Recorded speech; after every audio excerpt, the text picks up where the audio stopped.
Hi, everybody. Thanks for joining us for another edition of Hold My Drink, where we navigate the news and politics with a chaser of civility. I'm your host, Jen, inviting you to grab your favorite beverage, sit back, and imagine with us how to create a new American identity together. Welcome to this week's Hold My Drink and Counterweight podcast. Today, I have Steve Welliever with us. Steve is a former STEM teacher, now construction worker. And he's got a story, he's got his own story to tell about what's happening in schools. He's in the Seattle district. So before we get into his story, Steve, I know it's later for me, but it's brunch on Saturday. And so I brought a drink to the table. Did you bring anything for this I did. conversation? I have a ginger beer here that I brewed up about a week ago. It's got a little bit of a purple haze to it because I am in the Seattle area, so there's some conceptual Jimmy floating around in here. Oh my gosh, that is so cool. You make that yourself? Yeah. So there's a little bit of lavender and blackberry in there from the end of the growing season here. Okay, so if I ever make it to your area, I'm gonna have to have a drink with you because that sounds much cooler than what I have. I love Bloody Marys, and I'm trying something new. Like now they're packaging Bloody Marys with the alcohol, not just the mix already in it. So this is what I'm trying today, but I think you have the better option for this morning. Cheers. Cheers. Okay, so I was, John O'Brien, who did the first CRT case with Gabs Clark. We had a great conversation with him a couple weeks back, and he said, it's lovely that we're having these conversations with John McWhorter and Wilfred Riley and all these amazing thinkers who are doing a lot to progress the idea of what's happening in our schools, but that we weren't really having the conversations with people who were actually there on the ground outside of Gabs. And so I said, okay, well, who should we speak to? And your name, Steve, was the one that came up first. And clearly, as a former STEM teacher, now construction worker, something went sideways for you. So I'm just going to shut up now and you tell your story. And I know you're in Seattle, which is kind of the epicenter of a lot of the CRT and school movement. And I'll just ask you questions as you go along. So tell us, what's your life? Okay, I've I've lived for a long time down, not in Seattle. I'm a construction worker in Seattle now, but was down in the state capital of Olympia, which is about an hour south of Seattle, which is also home to the Evergreen State College, Right. where there was a big controversy a few years back. But just a few years before that, I had been a public school teacher for a while, and I had also been in independent private schools and was the administrator of an independent private school in the state capital when there was this weird intolerant mob of teachers who were kind of trying to drive others out, and it didn't make a lot of sense to me at the time, but being a small town, when the incident at the Evergreen State College took place with Brett Weinstein and all that drama, I was like, hold on. I know all these people on a first name basis. These college administrators and faculty and whatever that are causing this problem here. I knew them as students' parents who had attended the school I was the administrator of just a few years prior to that. And so once I started connecting the dots, it's like, oh, this is coming from the university. There's whatever this intolerance, this weirdness is, it's coming from the college. And then there wasn't really a door open for me to be an educator anymore. As I applied to jobs, even school administrators in the local district who had sent their children to the school I was the administrator of wouldn't hire me in their own districts. Okay, go back for a minute. Yeah. Was it because you were speaking out on these things? Like what was it about you that made you quote toxic? Why I couldn't quite put it all together. This was just before this whole CRT thing kind of exploded. So I wasn't willing to let one of my good teachers get ran out of a building because he had done nothing wrong. And even my Oh. board had said there's absolutely no policy, nothing that this guy violated. So, but I was taking a stand. I was, Mhm. if this guy was going to go, I was going to go. And I ended up resigning from that position. But I don't know what it was about. I don't know. I come across as sometimes a little intellectual, sometimes maybe to public school people who are interviewing me, and I don't think they want it. They want that. I don't think they want They don't somebody want who's an really put. intellectual. They did one of the last jobs I interviewed. They said that the hiring committee thought you were very cerebral. I'm like, well, this is an AP chemistry teacher position I'm applying for. Isn't that kind of the thing? But anyhow, it was difficult to get back in, and then my cert expired, and then you got to make a living. So Right. Well, okay, so let me go back a little bit. So yeah, when you were in charge of this school and you had a yeah. teacher that they were kind of pushing out the door and you said, I'm going with him. If what did the teacher do? Can you recall? Like, what was It the, was just it was just kind of a thing in his personal life. He was going through a divorce, and mm, there's some I think gender thing that made it taboo whatever was going on, and he needed to be expelled um, from his job. and Is there the was best as I can no describe it. questions around it. It was just like he's gone because he didn't fit the narrative that. Right, yeah, and it just consumed every ounce of energy of the school environment. There was no room for anything else. Late nights of board meetings and grievances being filed against me for just frivolous things, like I didn't say good morning to somebody in the afternoon. So, when you say good morning to me and it's noon, I'm like, I've been here since 5 a.m. I don't know what you're talking about. But so I'm just one of those people that's just like gives you a weird look, not good morning. Mhm. So, but those are the type of grievances that were being filed against me as an administrator. Many of them. And so okay, and a lot of these parents who had their kids in the school were also a part of the Evergreen The college same, situation, some of same the same situation. parents and same administrators. Yeah. I was on a first name basis with them. Their kids had attended the school I was. Yeah, it was very interesting. So I know that a lot of people who listen to this podcast know about the Evergreen because it's quite an explosive story. But give Right. a little bit of feedback of because this is happening in the town and in the area that you're in. So you're an educator, although not at Evergreen, but in a elementary school or K through Or 12 middle school, school. There's a middle middle school. school, Yeah. in the same area as the Evergreen. So give some background on like kind of what Evergreen happened, what you saw from the people who were part of your school and also part of Evergreen, and where things kind of went sideways. I mean, this was about what? This was when was Evergreen? We're 2021. This was This this is 2015. about about Yeah. 4 years ago. Okay. Somewhere around Okay. there. So yeah, just being in that same town. I think what happened with Brett Weinstein was there was he had been complaining about some of these policies and issues, but I think it was the the white students had to leave campus for the Hmm. day kind of issue that kind of brought this to a head. And yeah, I mean the campus was the state police were there. It was shut down. It was chaotic. But what I remember seeing was that those parents who I had known, who were administrators or faculty members, who were trying to drive this guy out and create all this racial conflict. I had never seen that side of them.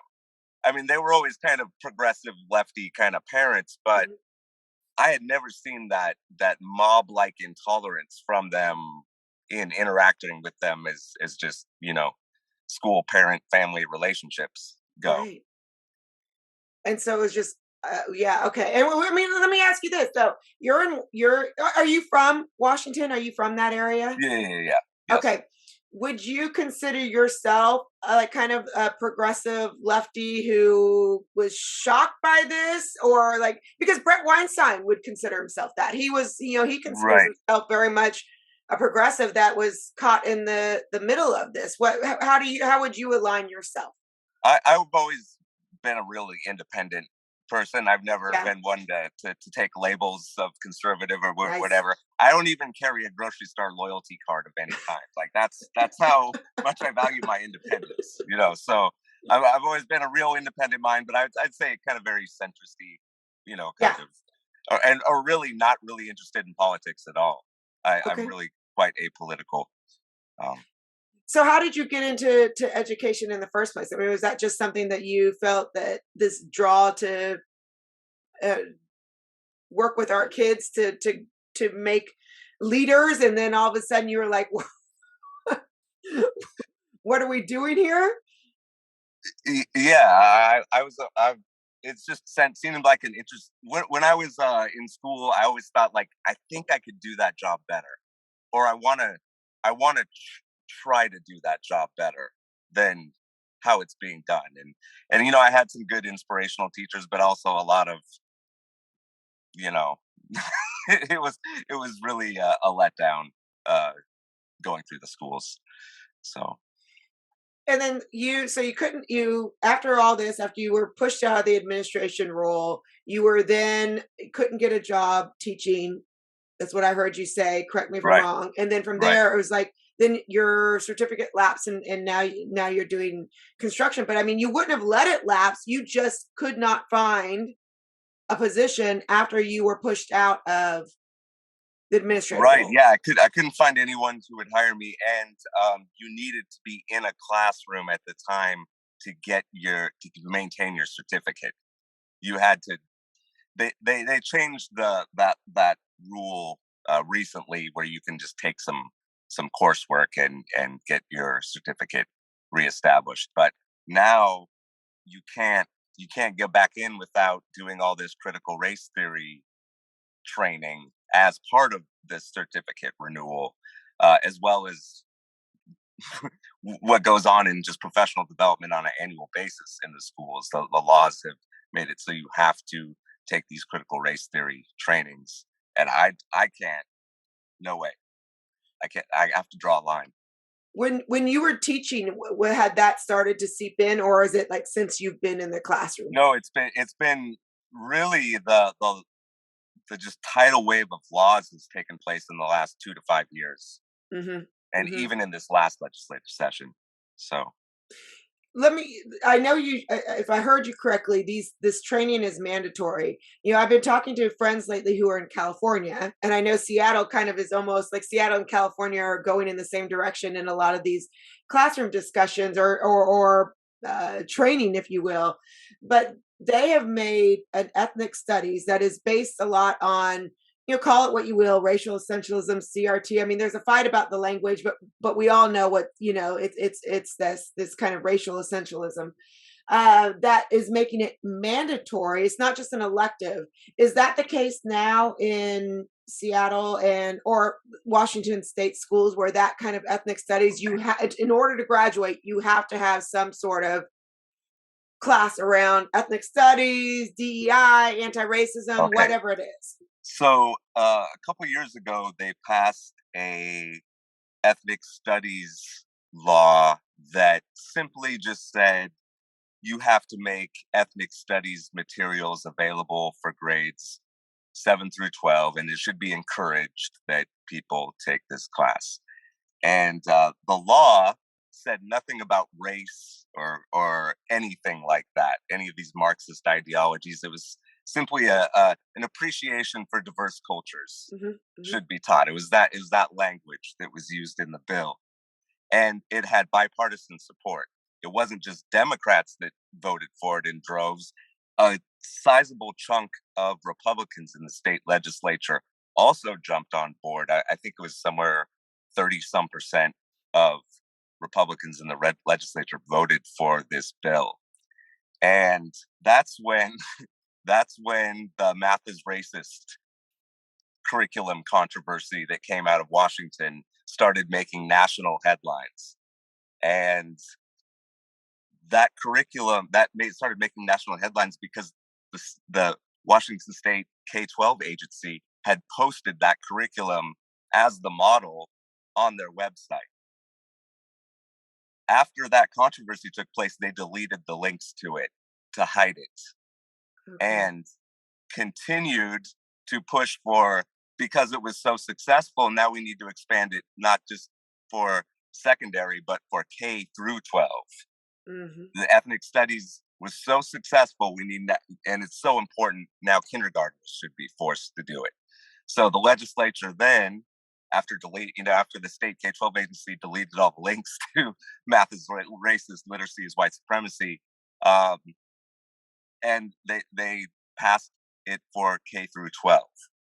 Now, once this bill was passed, K through 12, and that resources should be made available for kindergartners, um, the State Board of Education, which has the authority to establish graduation requirements and course content requirements, has now passed a resolution saying this isn't just an option that teachers should be encouraged to do. This is now going to be a requirement. Okay. And not just a requirement like, oh, you have to take one class. Their intent is to make this critical race theory the core focus of every class, K through 12. And the law established an ethnic studies advisory committee at the state K-12 agency, whose job was to come up with a framework for this ethnic studies curriculum, and all the resources that went along with it. And they were supposed to have this published on the state website by September 1st. Mm-hmm. Nowhere to be found. They're hiding it. I've been attending all of these ethnic studies advisory committee meetings, and I've even had to fight to be in them. They kept me out of one of them, and I had to write an email. Open Public Meetings Act. What are you doing? It's not your job to tell me what I should be able to know and not know what the state is doing. And so, yeah, I attended all of these meetings either virtually or I read through the meeting minutes over the last couple years. And it's just insane what takes place in these meetings. They're incredibly liturgical. Mm-hmm. They're like a religious cult meeting where you come in and there's the land acknowledgement, and then there's usually a session where you have to voice your dedication to, like, Angela Davis, like 60s Black Power, communist revolutionary ideals, and what your commitment to that is, and everyone takes their turn. And then after that, there's usually like a struggle session where some white person in the group will be like, "Oh, I'm really uncomfortable with this," blah blah blah, blah, and then like nothing really ever gets done in any of these meetings. It's just like this church service that takes place every month, um, but it's all dedicated to just these radical ideas, and they keep saying that well, we need to find a way so no kid can opt out of this. We need to make it so everyone is forced to do the work. If people heard what was going on in these meetings, they would just be shocked, I think. But like I said, I'm the only person generally from the general public who's in on these meetings. So Uh, that if I may interrupt you, this is really, really yeah, important because I have parents, come to me and say, I don't know what to do. I don't know what's going on.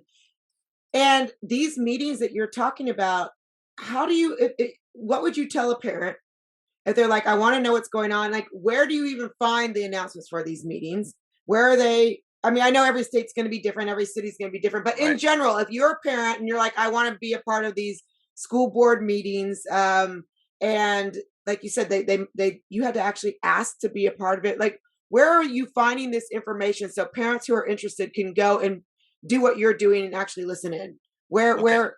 So in my state, Mhm. it's called the Office of Superintendent of Public Instruction, OSPI. That's our state K-12 agency. And from there, well, first I'm aware of what the laws are, and sometimes the legislature mandates that a committee be formed in this at this agency that carries out these policies or laws Mhm. that are implemented. So once I'm aware of what the law is, then I look for a specific committee at that agency, Okay. and they usually have a web page. Part of OSPI's website has a committee page, Mhm. for example, the Ethnic Studies Advisory Committee. So then I'll go to that committee webpage and I'll look at when their meetings are scheduled and try to attend. Either since the pandemic, they've been Zoom meetings, but before that, I would just have to make sure I read the meeting minutes after the meetings took place. Mhm. Okay. And then let me ask you another question on this. This is just practical stuff because I know so many parents are like they don't know what to do, and you seem so much ahead of the curve on this. Not only because you were in the system, but so you know where to look. Right. But a lot of people ask about FOIA, for a Freedom of Information Act. So we were just saying that so much of this is secretive. They don't. It's not published. It's not transparent. Let's say that you you wanted to get a curriculum, the ethnic studies curriculum for a certain classroom, and it wasn't online. How would you go about, outside of just asking the teacher, but if the teacher says no, or what? I mean, can you FOIA a curriculum? Can you like get a, like, how does that work? How do you get the information if you're a parent? Here in Washington, it's been pretty easy for me to do public records requests and get, usually I think it's a 5 days, the law says you have to respond to the person's request, Okay. either with clarifying questions or say, hey, we got this, we're rounding up the materials. So I personally haven't had any trouble getting documents. For example, I wanted to look up a contract that the State Board of Education had signed for this ethnic studies.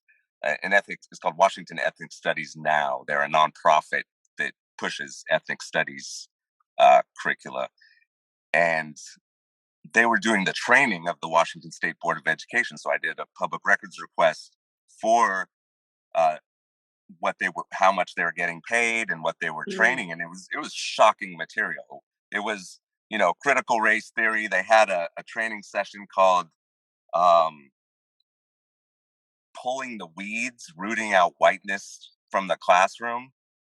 Just, sort of genocidal speak as sessions. Just shocking stuff. And they were paying $400 an hour for these oh trainings. my gosh, I know it's so okay. But let me get back to like some nitty Okay. gritty. So uh, when you have a, like, just even tell us a public records request. So I mean, do you send it to the school? Do you send? Is it just an email Okay. that says I want this record of that? Tell us how to do it. Right. So for like for when I'm doing them to the state agency, for example, they Hmm. even have a little link that says if you're doing a public records request, Okay. they even have a link that puts up a form that's for you to fill out.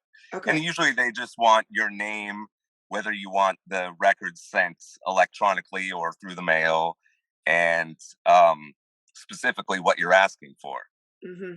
the So it's the really not dates that and hard. no. Okay, so I think people get, like, we throw around terms like FOIA, and people, normal parents who've got normal. I use normal in like scare quotes because we're all like, what's normal? But working like 9 to 5, whatever. It's like the idea of a FOIA request. I mean, it just seems so intense. But you literally could go on the, like, for you in Washington, the Offices of Superintendent of Public Instruction (OSPI), and on that website there will be a place, if you're looking for records, where you can literally click on something and say, I want the information, the public records for Yep. this. Okay, Yep. see, that's, I mean, that, I know that sounds so simple, but if you're not in that world, you literally don't even know what to do. Oh yeah, it's as simple as an email asking, telling them what you Okay. want. Well, let me ask you another question then, as a Yeah. former teacher. So a lot of this is more than just what you just mentioned, like who's teaching these DEI trainings, how much are they getting paid, which by the way is absolutely shocking. I mean, I've seen a couple of these, but what if it's just a curriculum? What if it's your kid is in a government class, and nowadays, like I even was asking my son the other day, he's in a government class, and I said, what's your reading list? And he goes, what are you talking about, Mom? We don't have like a reading list. Like she gives out the stuff in class, like we read it in class. There's not a published curriculum up there. I said, well, what if I wanted to see like what she's choosing to read? My son, he's like, I don't, I mean, I can tell you day to day, but like, I don't know. So if I wanted to give, as a parent, if I wanted to know exactly what this teacher, for example, and again, I'm in a different state, so I know it would look a little bit differently, but if I wanted to know what she was teaching, what would I do? Outside of asking her directly, if she was like, oh, ask her, like, is there something I could do as a parent? Those documents should be subject to public records requests. Okay. In this state. But some teachers, I don't know if they, have their curriculum even thought out as to what they're doing the next, you know what I mean? I think they're bringing in a lot of these materials on the fly, and it's not like they already have it thought through and here's what I did last year. Mm-hmm. Mm-hmm. So that might be difficult when asking about a specific curriculum from a teacher in a district.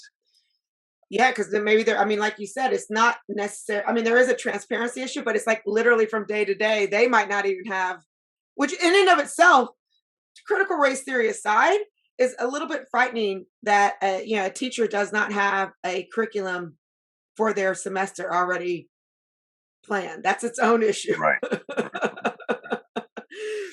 Okay, so I want to go to, you are a STEM teacher. You are chemistry, your math. Tell us, like, I mean, what's so fascinating, and here in Texas, it hasn't gotten to the point where math is racist, science is racist. I mean, you may know in Texas, we signed I guess it's an anti-CRT in education. That hasn't stopped people, but what, at least it's on the books, whatever.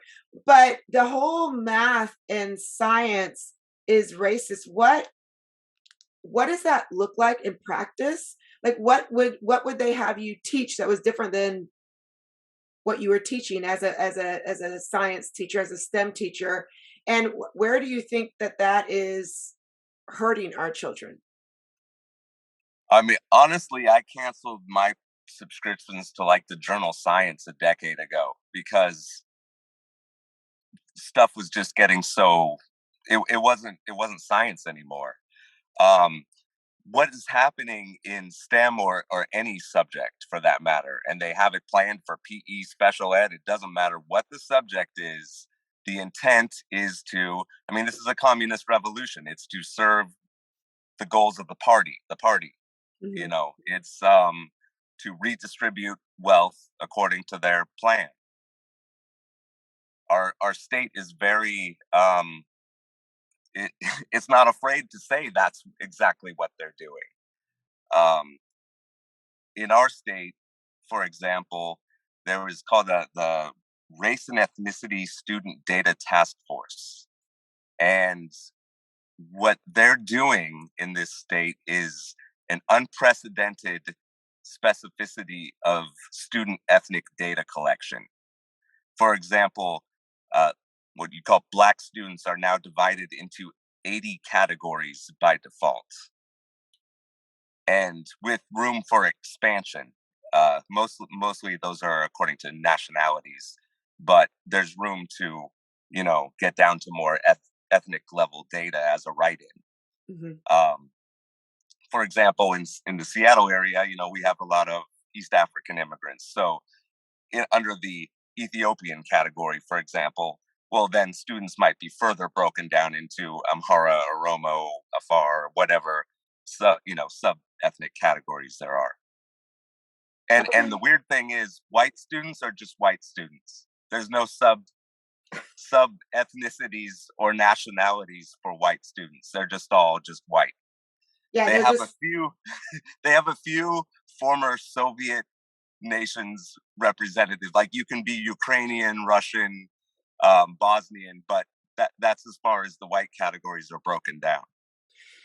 Do you ever get any pushback that you are just like some crazy radical, that you are, I mean, what kind of, what have you had to face in your own personal struggle with trying to front, face this? I mean, obviously the professional costs have been great, you Yeah. know, but and family too, but and just relationships with anybody. Um, Everybody's afraid to stand next to a kulak, right? There's this fear of being near somebody who even dares think this way. What's a kulak? Um, You have to, so kulak is in the Soviet Union, uh-huh. under Lenin and Stalin. Kulaks were allegedly the more privileged or upper class people who needed to be exterminated under Marxist philosophy. So, Okay. but that here's the thing about here's the thing about Marxism and neo-Marxism. You know how today sometimes I've heard say that, well, this is just like Marxism, only they're substituting race for class. Uh-huh. Yeah, yeah. The truth is, from the very first time communism was implemented, it was about race. In It was about labeling entire ethnic groups Mhm. as kulaks or as whatever and exterminating them. And from my own ethnic background, this is an interesting book I have here. This is called We'll meet again in We'll, heaven. we'll Meet Again in Heaven by Ronald Julius Vossler. Germans in the Soviet Union write their American relatives. Oh, So oh, wow. what this book is, this is this isn't like you can't find this in the library or at the bookstore or whatever. I think the only place you can get this book is the Germans from Russia Heritage Collection at North Dakota State University's bookstore. But what this book is what my ethnic group did. It was they basically live tweeted the Bolshevik Revolution, the the forced collectivization, dekulakization, Holodomor, the hunger death of 1922. All of these things are written about. The gulags. Mhm. Mhm. They wrote from the boxcar. Like everything is written down in this book. So you can read what everyday people were going through and in detail. And so basically I have the cheat sheet to what is going on right now here in the United States. It's all written down exactly what was going on, what was happening, including what was going on in the schools. Mhm. Mhm. And so having this book, having this reference, having this cheat sheet, I've been able to stay one step ahead of the game. I know what's coming next. You brought up something really, really interesting. I want to go back to something you said earlier because it ties into what you're saying now. When this all started, the original idea was that we wanted to teach. I mean, America is a salad. We can't say melting pot anymore. That's wrong. Whatever. America is diverse.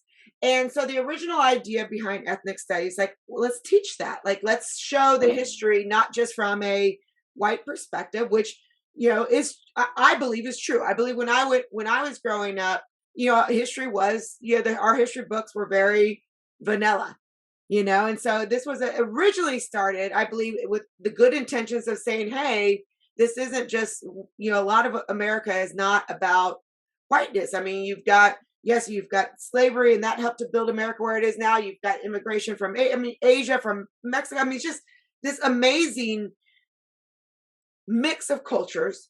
Let's teach that. And I think that a lot of people who aren't following this very closely, like you and I are talking now, is like, that's an awesome thing. Why wouldn't you teach that? And that's where I kind of started out too. I'm like, I love this. I love that we're talking more about ethnicity, but that's not where it went. Would you agree? Would you agree that it started out with this notion of let's be more inclusive, which is not a bad thing, but then it went to something else? Oh yeah, it's there's you can't. This is a communist revolution. Make no mistake about it. And it's in the we're entering the forced collectivization phase. The school is the new collective farm where your kids will do the work, or they will be, or the the teachers will do the work, or they will be expelled. That's the phase we're entering now. Yeah. So yeah, it took a twist. If you look at the ethnic studies framework that our state's committee came up with, Hmm. it's a communist utopia scam. It has history, collective action, and some other thing, and then the next part of the framework says power. So using history and narratives in the past to seize power, and then the last thing it says is happiness, joy, future. That's Ooh. the paradise. That's the communist utopia that is achieved after power is seized using these narratives of oppression and from history. That is the framework that that's the last step they were on before it was published on the website.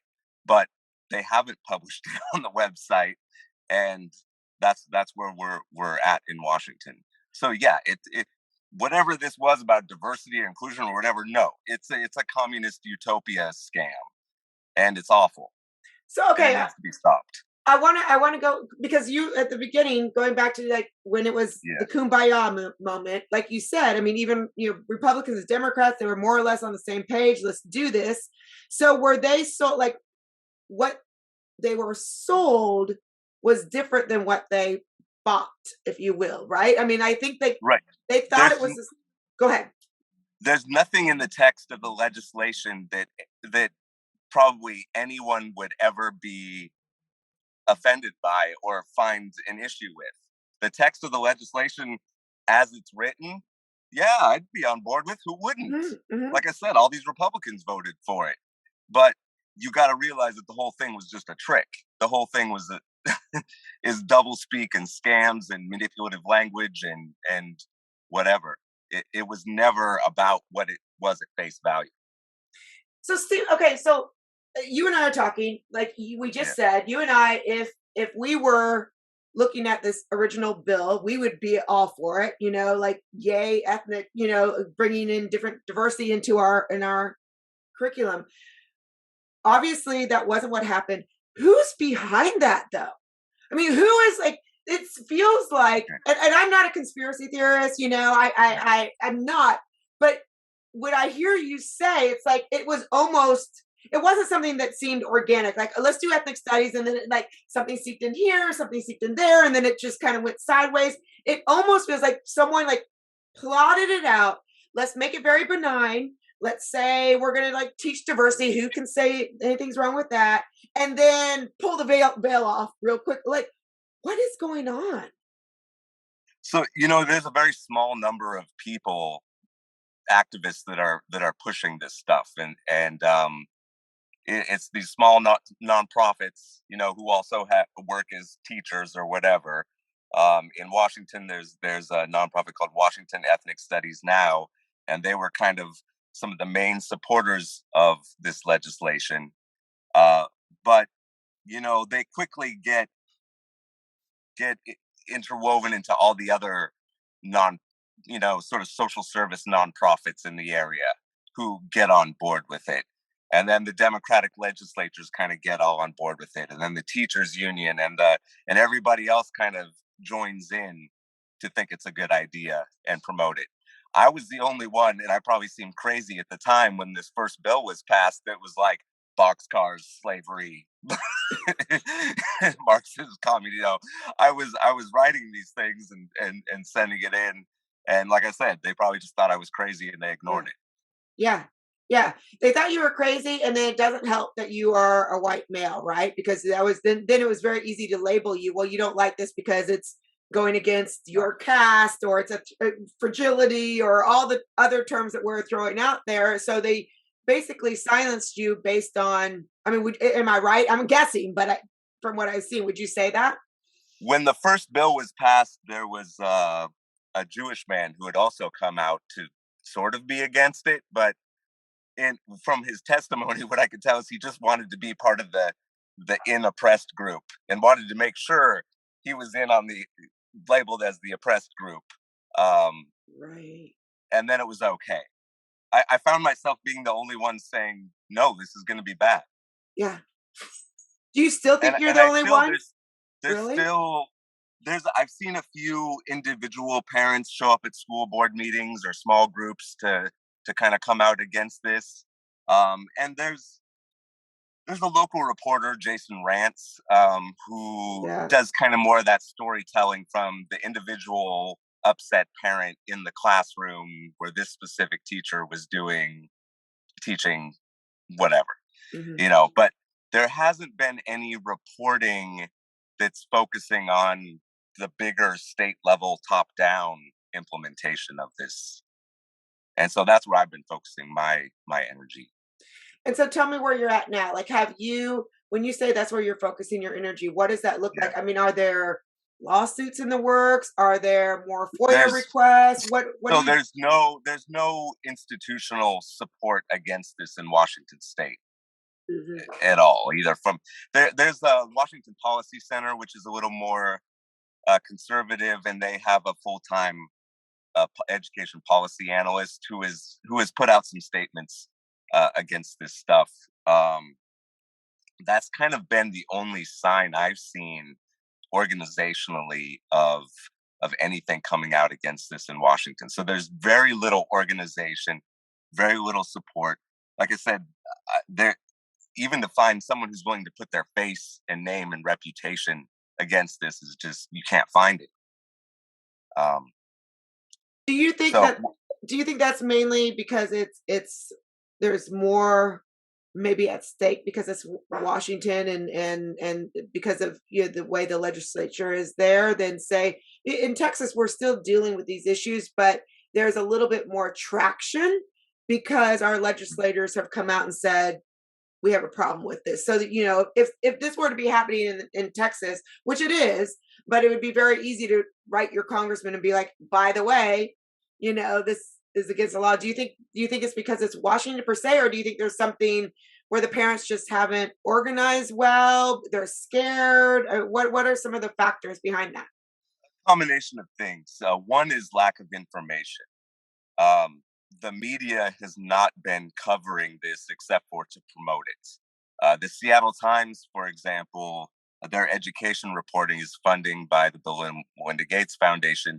Bill and Melinda Gates Foundation also is the one who's been putting money into funding critical race theory training in, for example, the Puget Sound Educational Service District had been pushing critical race theory trainings and racial equity policy adoption trainings that was sponsored by Bill and Melinda Gates. So you kind of got the same uh, funding agencies both covering the reporting and the indoctrination in the schools.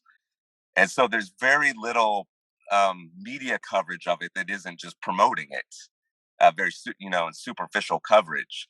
Um, so one thing is the parents don't know. Um, the state agency has been not only deceptive, that the state superintendent comes out and says, well, there is no CRT going on in our schools.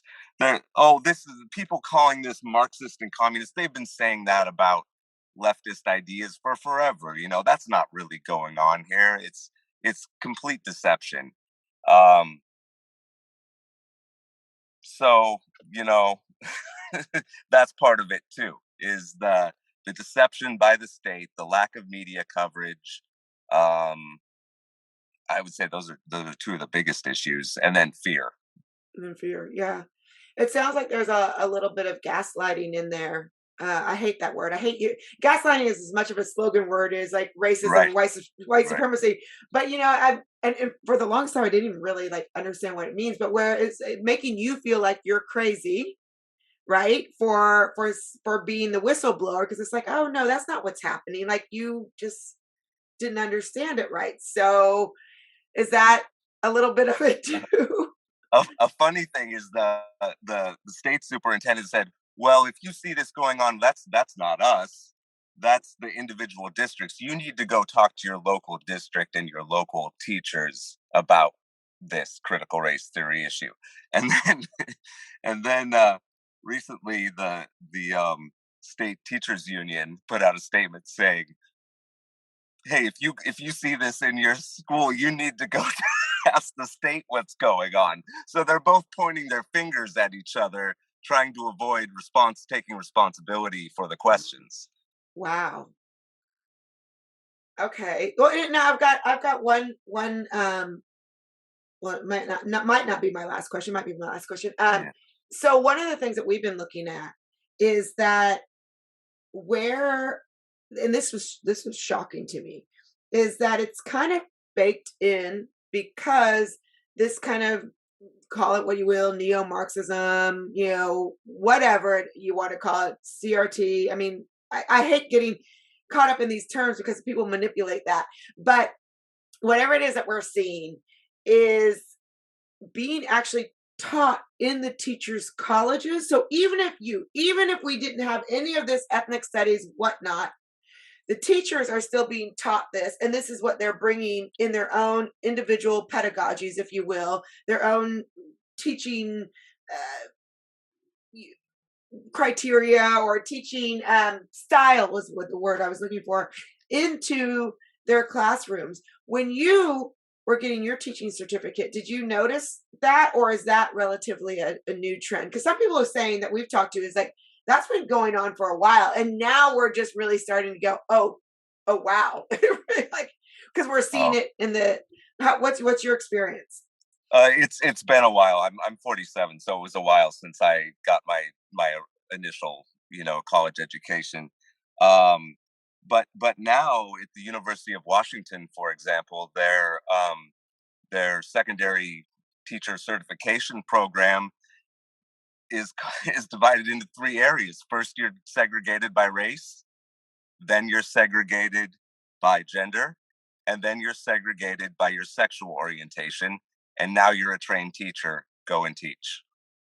So let me make sure I heard you right. Yeah, So when you were getting your certificate, so yeah. I'm getting my certificate in Washington, I would only be getting my certificate with straight white women. Like I would be training with them. They would segregate me out. The University of Washington's program, you can Google it. It's called uh, the water we swim in, or something like that. Okay. Is the name of the video. Okay. Um, yeah, they segregate by race, gender, and sexual orientation, and that's apparently the most important thing you need to know about being a teacher. That's the substance of the program. And of course, if you're with whatever males or straight people or the white group, then your role is is defined for you. You're in support of this Marxist ideology of redistribution of wealth and resources and other things. That's that's your role. All right, Steve. So what's next for you? Well, this is ramping up quickly in Washington. It's going to get intolerable. Um, when the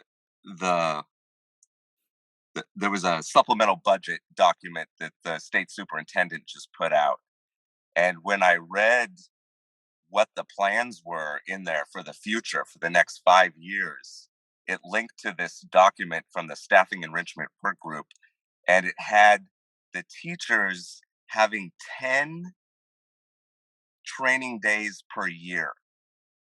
So, typically now we have about a handful, like 3 days a year, where the kids stay home and the teachers get some kind of in service training.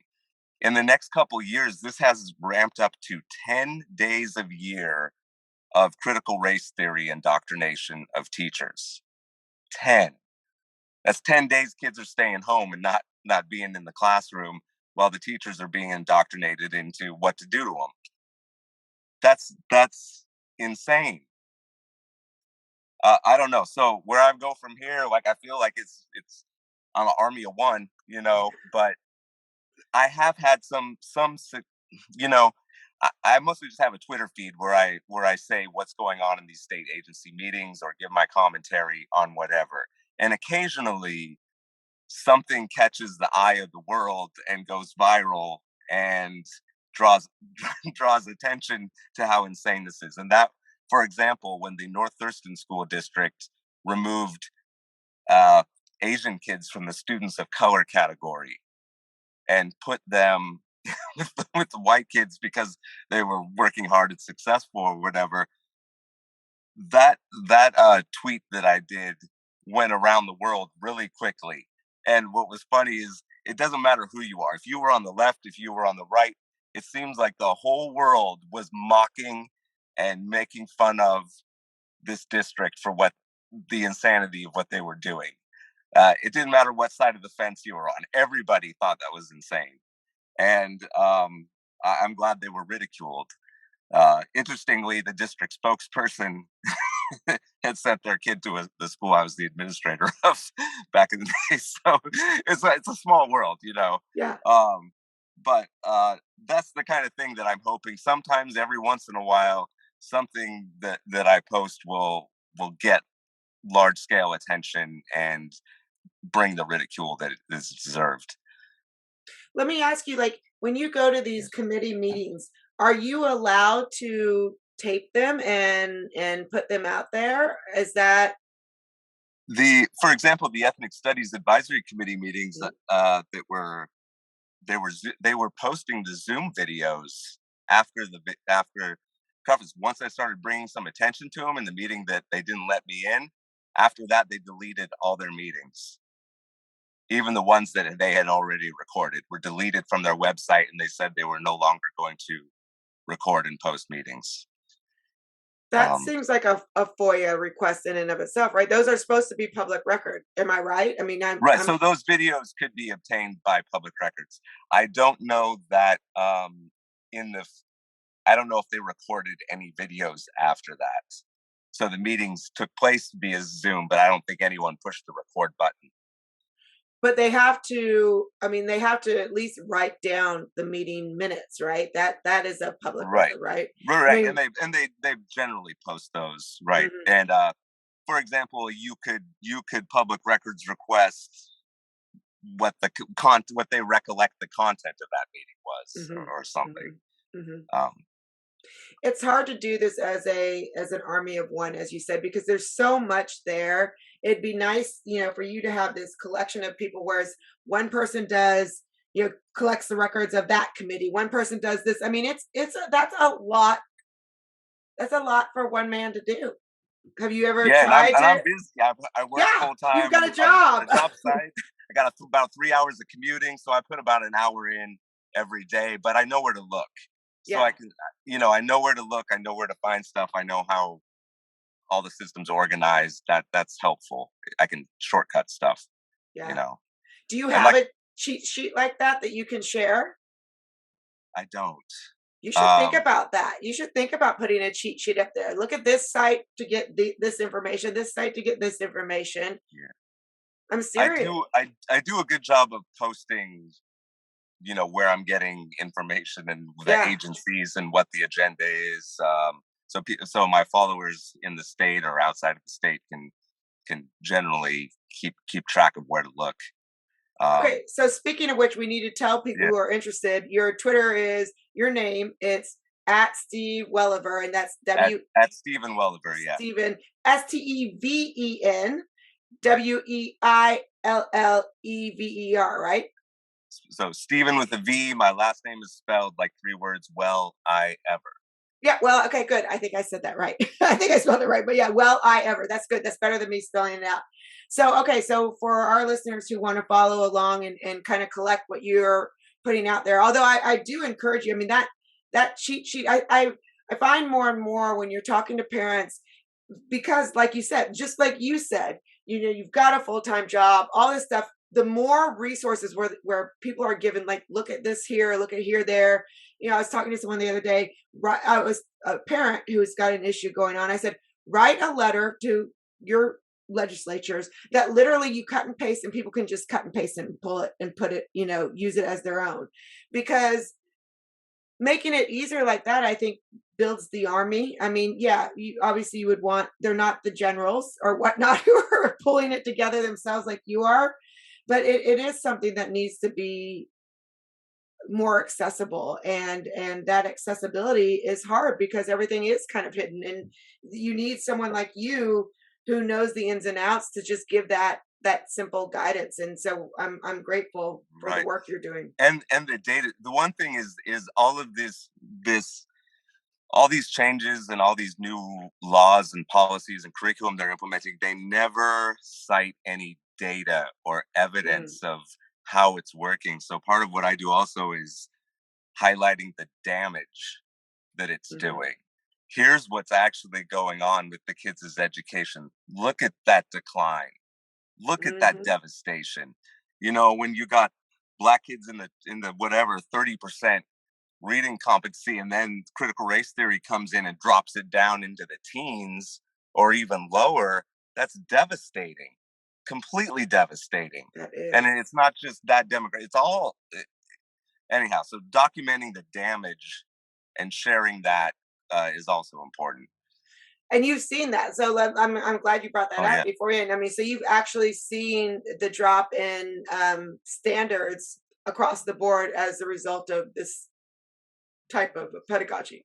Oh yeah, for example, the Tuck-Willis School District, which was in the New York Times a few years back as being the most diverse district in America. So roughly equal proportions of every racial category at this district. They were one of the first to implement a racial equity policy, and that was much celebrated in the area by the local educational service district, and promoted as an example to follow statewide. What happened after that policy was implemented was catastrophic academic declines. And this district is, it's by the airport south of Seattle. This isn't affluent $1 million home Seattle. This is more working, this is more the working lower income suburbs. And just white kids, multiracial kids, Black kids, just losses, huge losses. Just horrific. If anyone saw those graphs of what happened to their academic performance, they would, they should put like a cease and desist on this ideology, like stop until we figure out what's going on. But that's not what they're doing. They're just promoting it and never telling people of the catastrophic damage it's doing, and that's just with academics. That's not with their psychology or anything else that's being done, So if I know you need to get off, you're in your car. I'll let you go after this, but I'm going to email you because I would love to get some of these data points. If you could help me collect some of them, because I'll put them in the podcast notes for people if they want to see, they hear us and they're like, well, show me the numbers. Let's pull it together. We'll pull a few of these pieces together if you don't mind. Okay. Yeah. Awesome. All right. Well, I will let you enjoy your rest of your Saturday. Thank you for joining me for a drink to discuss this frightening topic. It needs a drink, I think. All right. Thank you for listening to this episode of Hold My Drink. Like or subscribe to the show and check out the show notes for links to source material and to our website where you can find what each of us is reading every week, different news with different views. If you have a topic that you would like us to explore, drop us a line. And join us next week as we say, hold my drink, and the conversation gets real.